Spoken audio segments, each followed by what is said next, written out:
Hola, bienvenidos nuevamente a su materia Análisis de Información Financiera. Vamos a seguir con lo que es la unidad número 5, que se llama Elementos de análisis no tradicional de los estados financieros. En esta unidad veremos temas como el análisis dinámico, poder predictivo de ratios, capacidad de crecimiento de la empresa, el efecto de la inflación y el análisis integral de los estados financieros. Comenzando con el análisis horizontal. Este se basa en el estudio de la dinámica de los indicadores financieros individuales a lo largo del tiempo. El análisis dinámico es la etapa siguiente al análisis de los indicadores financieros, o sea, el vertical. En esta fase se determina qué secciones y partidas del balance han cambiado. El análisis de los ratios financieros se basa en el cálculo de los ratios de varias medidas absolutas de rendimiento financiero y la fuente de información son los estados financieros de la empresa. Los grupos más importantes de ratios financieros son los ratios de liquidez, de estabilidad y de solvencia, los ratios de rentabilidad, de volumen de negocio y por último los ratios de actividad del mercado. El análisis de los ratios financieros debe tener en cuenta varios aspectos, como los siguientes. Los ratios financieros están muy influenciados por la política contable de la empresa. También la diversificación de la actividad dificulta el análisis comparativo de los ratios por sectores, ya que los valores normativos pueden variar sustancialmente para los distintos sectores de actividad, y los ratios normativos elegidos como base de comparación pueden no ser óptimos y no cumplir los del periodo en cuestión. También los ratios nos van a aportar valor no solo por su análisis de la situación histórica, sino también por su capacidad predictiva.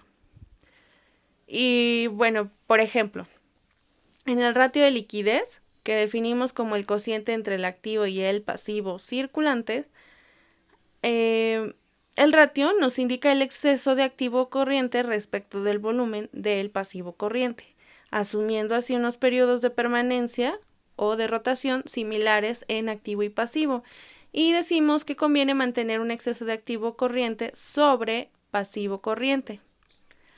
Y esa misma conveniencia se va a basar en la intención de poder disponer de efectivo suficiente para poder atender el pago de los vencimientos que vayan sucediendo.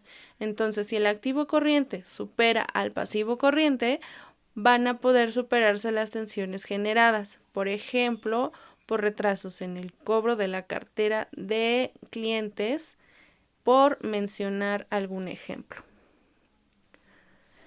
Y si el ratio de liquidez era de 9 hace 2 años y el año pasado fue de 1.7 y hoy es de 1.5, la tendencia apunta a un mal presagio, porque es desfavorable y lleva a una predicción negativa. El análisis histórico nos está diciendo que estábamos bien hace 2 años, que el año pasado se apuntaba un posible problema de liquidez y que hoy tenemos una situación de riesgo. Entonces, quizá el año pasado debíamos habernos preocupado. Hoy definitivamente debemos no solo preocuparnos, sino ocuparnos de corregir la tendencia. En concreto, respecto al ratio de liquidez, es que el objetivo va a situar su valor entre 1.8 y 2. En tal franja, entenderemos que la empresa se encuentra en una situación totalmente idónea, pero si se encuentra entre 1.8 y 1.5, supone una amenaza que debe anularse mediante una adecuada gestión. Pero es una actuación que, siendo necesaria, no es urgente. Si se encuentra por debajo del 1.5, la historia demuestra que la probabilidad de suspender pagos es definitivamente elevada, tanto más elevada cuanto menor sea el valor del ratio. En este caso, la actuación correctiva sí va a ser urgente, y no solo urgente, sino muy urgente. Así, a partir del valor de los ratios, podemos predecir cuál va a ser nuestra situación tanto en el corto como en el largo plazo si no se modifica la tendencia que estemos manejando. De ahí que muchos de los indicadores utilizados para el control de la gestión empresarial se basen en ratios. Pasando al tema del crecimiento empresarial. Bueno, pues el crecimiento empresarial es fundamental para la supervivencia a largo plazo de cualquier empresa. Este crecimiento va a permitir la adquisición de nuevos clientes, talento y financiaciones importantes. Además, va a impulsar el rendimiento empresarial y las ganancias que obtenga nuestra empresa. Y pues, bueno, si bien crecer puede parecer atemorizante, también los beneficios van a ser enormes. Por ejemplo, el aprovechamiento de nuevas oportunidades de mercado, la expansión de tus productos o bien de tus servicios a otros territorios, la respuesta a las demandas de tu mercado, el aumento de la participación en el mercado y la capitalización de tu marca, el estímulo a la innovación para diferenciarte de tus competidores, y esos serían algunos de tus beneficios. Y dos tipos de crecimiento empresarial. El crecimiento de un negocio se va a medir por las ganancias y la participación en el mercado. Se van a requerir estrategias con las cuales vas a poder enfrentar diferentes situaciones financieras, así como poder enfrentar a la competencia. Uno de estos dos tipos de crecimientos empresariales es el crecimiento empresarial orgánico. Y precisamente, bueno, el crecimiento orgánico es uno de los más básicos en el mundo empresarial. Precisa de varias combinaciones de estrategias que van a alentar a construir una empresa más grande. Un ejemplo de este modelo de crecimiento sería agregar nuevos canales de distribución o bien vender un producto nuevo que aumente su vertical y se ofrezca a la base de clientes actual. La obtención de recursos mediante un aumento de financiación por parte de accionistas o por inversión de beneficios en el negocio. Y si bien es funcional, su principal desventaja va a ser que, al ser más tardado, va a dar oportunidad a nuestros competidores de poder ampliar ellos también sus ventajas competitivas. Tenemos también lo que es el crecimiento empresarial externo. Y bueno, pues este modelo de crecimiento es más a largo plazo, no es a corto plazo, pero por mencionarlo.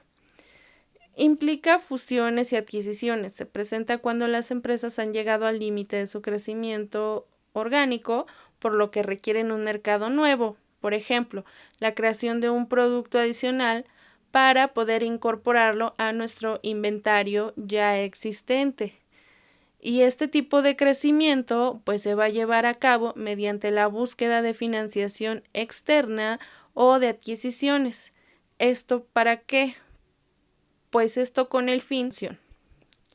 Pero, hay un pero, se corre el riesgo de que la empresa pueda quedar en manos de los accionistas, aunque permite un crecimiento mucho más rápido que el modelo orgánico mencionado anteriormente.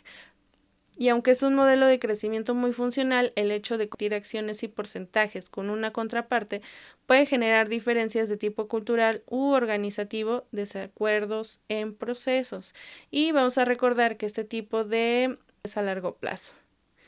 Pasemos con lo que es la inflación. ¿Qué es la inflación? Se entiende por inflación la subida general en los precios de los bienes y servicios de una economía durante un periodo concreto. Por ejemplo, podemos percibirla cuando vamos a la frutería y al comprar las verduras y frutas habituales semanalmente, el ticket a pagar ha subido levemente. Es como cuando decimos, antes con 200 pesos me traía lleno el carrito y ahora pues nada más traigo como la mitad, ¿no? Bueno, ¿cómo afecta la inflación a las empresas? Tanto las pequeñas empresas como las medianas y las grandes empresas se van a ver afectadas por la inflación. Sin embargo, a cada una le va a perjudicar de diferente manera. ¿Esto a qué se debe? A que hay que tener en cuenta muchos factores y situaciones diferentes. Por tanto, se enfrentarán esta cuestión de forma distinta. Pero es necesario saber en términos generales cómo va a afectar el incremento de los precios a las diferentes organizaciones. Por ejemplo, los proveedores. Todas las empresas necesitan proveedores para poder funcionar adecuadamente. Y al subir el precio de las materias primas, los proveedores, por lógica, se van a ver perjudicados y seguramente van a optar por ellos incrementar sus precios. Entonces, las compañías tienen que hacer frente también a este inconveniente para poder sobrevivir. Entonces, a su vez, las compañías tendrán que aumentar los precios y probablemente bajen sus clientes o sus clientes sigan comprándolo aún a depender del producto o servicio que ofrezcamos. La disminución del consumo. Cuando la inflación sigue creciendo y se mantiene en el tiempo, va a generar una disminución del consumo. Esto se da sobre todo en los productos o servicios que no sean realmente necesarios, como les mencionaba anteriormente. Por este motivo, las organizaciones que pertenecen a los sectores que no son de primera necesidad son las primeras en ver el efecto de la inflación y la disminución del consumo de sus productos. La pérdida del poder adquisitivo. Bueno, las personas tienen que afrontar que los precios suban, o sea, los clientes, pero ellos tengan los mismos ingresos, porque como decimos siempre en México, todo sube menos los sueldos. Entonces, este es un claro ejemplo. Por lo tanto, esto produce una pérdida del poder adquisitivo, ya que pueden comprar menos productos con el mismo dinero. Por esta razón, los empresarios perciben como sus clientes reducen su gasto. Pasando a lo que es el análisis financiero integral, bueno, este es un proceso que interpreta y estudia la situación económico-financiera de un ente económico, no solo desde el punto de vista de los estados financieros, sino también de una manera completa, contextualizada y estructural.